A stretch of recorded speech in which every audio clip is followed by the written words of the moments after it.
Dear faithful listeners, welcome back to Tip Bell. Before we begin running, let's take a moment to stretch and warm up while listening to the recap from last episode. Previously on Tip Bell. She touched the leaves. This one's strong. It will survive the winter. She took it out of the pot and showed me the roots. Root bound, she said. Let's plant it. We saw how an awkward tropical plant, surviving, nay, blooming in the cold winter, became a beacon of hope for young Laotian girls' future attempts at overcoming challenges in a foreign land. That story was about the outer world, immigration, identity, and adaptability. But today, we travel inward with a visceral story, Thieving Daughter by Chua, a male writer with a startling gift, the ability to capture the secret, unspoken interior world of women, the world that's not always polite, not always selfless, but always deeply, deeply human. So, let's take one more breath together and shake off the outside world as we venture inward through the voice of a ghost. The smell of garlic hits me before I even find her. It's the sort of smell that makes you believe in home, even if, like me, you no longer live in it. Nor stands over the walk, the light catching the streaks of gray in her hair as she tosses the mihun with a practiced flick. Golden strands twist among pink stream, bean sprouts going in at the very last second. She's cooking the late Uncle Rashid's way, I can tell. He holds a special place in her heart, the man who raised her after the tragic accident of her parents. She knows I'm here. She always does. I drift in and out the way a shadow slips from the corner of the eye. And when I watch her like this, focused, capable, I feel almost alive again. But then Aisha walks in. She moves with that breezy confidence Noor used to have. Navy blouse, black cardigan, glossy black hair down. She's never hidden behind heavy makeup. She doesn't need to. The years haven't touched her yet. Noor looks at her the way she used to look at shop windows. Not with envy exactly, but with the ache of wanting something she can't afford anymore. I feel it too. The truth is, I can't look at Aisha without seeing Noor at 22. Except brighter somehow, marked by the graves that carve lines into her mother's face. Aisha mutters, "Morning, Mom," and immediately buries her face in the newspaper, a habit she picked up from me, which, for some reason, frustrates her mother. Noor looks at our daughter and sees not gratitude nor affection, but theft. Yes, Aisha has stolen her beauty, taken it as naturally as breath, never asking permission, never even seeming to notice. And now, as Noor swirls the mihun on her plate and watches Aisha chew mechanically, she realizes our girl has stolen her appetite too. Noor asks me in her heart, is she mine? Or just a ravenous hollow thing that swallows everything I offer and leaves nothing behind? The next evening, Noor takes matters into her own hands. She calls Kamal, a fine young man Aisha is seeing. She tells him Aisha will be late. She tells him to come anyway. And when she hangs up, she looks satisfied in a way that makes me uneasy. Noor has never been cruel by accident, only on purpose. I'm there when Kamal arrives. I hover in the doorway, unseen, as Noor greets him with that tilt of her head I know too well. She teases him about calling her Makchik, insists on Kak Noor instead. He laughs awkwardly, eyes flicking anywhere but her face. She serves him fish head curry, my favorite, not his, and watches him like she's testing a theory. I can tell she doesn't want him. What she wants is the reflection she imagines in his eyes, that she's still worth the pause, the second glance, the nervous laugh, that she still has power. When Kamal mentions calling Aisha, she brushes it off with a smile I've seen her use on strangers at parties. Charming, but edge. I want to say something, but my voice only comes when she needs to hear it. Tonight, she's not ready. It's the next morning when she is. Aisha confronts her in the living room. Her fists are clenched, her voice sharp with that mix of anger and hurt. Noor waves her off, makes it sound harmless. I see Aisha's jaw set. She leaves before the wound can get deeper. And then I'm there. What you did was uncalled for, I tell her.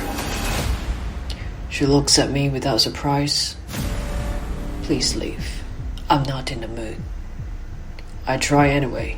I tell her she's hurting Aisha. She snaps back. You left me, remember? I tell her I didn't mean to, which doesn't matter, because I did. I fade before her tears start rolling from her hazel eyes. When I return, she's in front of the mirror. She's not really looking at her reflection. She's inspecting it, like an object she might trade in. She sees the lines around her mouth, the tiredness under her eyes. She's still beautiful, but I know she won't believe me anymore. She turns away from the mirror and goes into Aisha's room. She runs her hand along the row of dresses, silks, cottons, colors she never would have worn in her 20s. And then she finds it, a little black dress, sleek, sleeveless, whispering promises it has no right to keep. She puts it on. I can't deny it. She looks stunning. For a second, she is the woman I married. Sharp, alive, dangerous. When Aisha gets home, Noor wastes no time. I want this dress, she says. It's for my office party, Aisha replies. You're too young to wear something like this, Noor shoots back. Aisha laughs bitterly.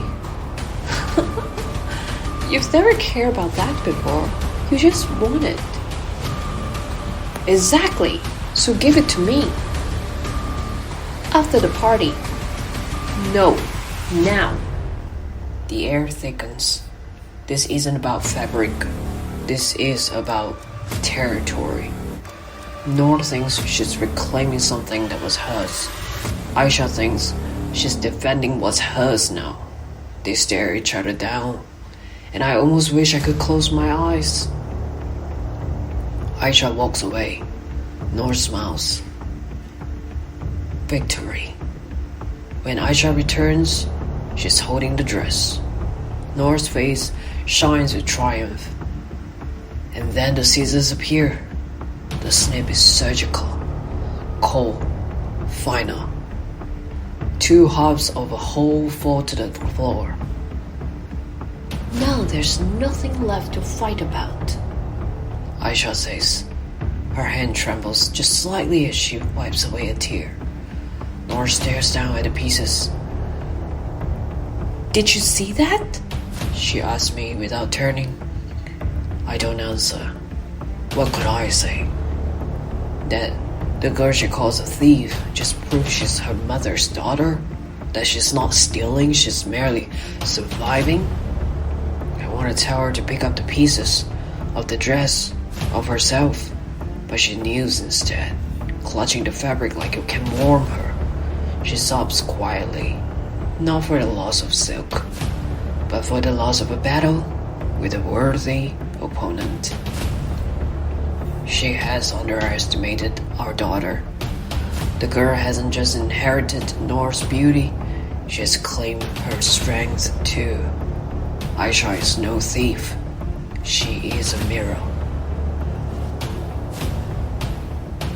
I stand there longer than I should, wishing I could put a hand on her shoulder, wishing she would forgive me for leaving, wishing she would forgive herself for staying this angry for so long.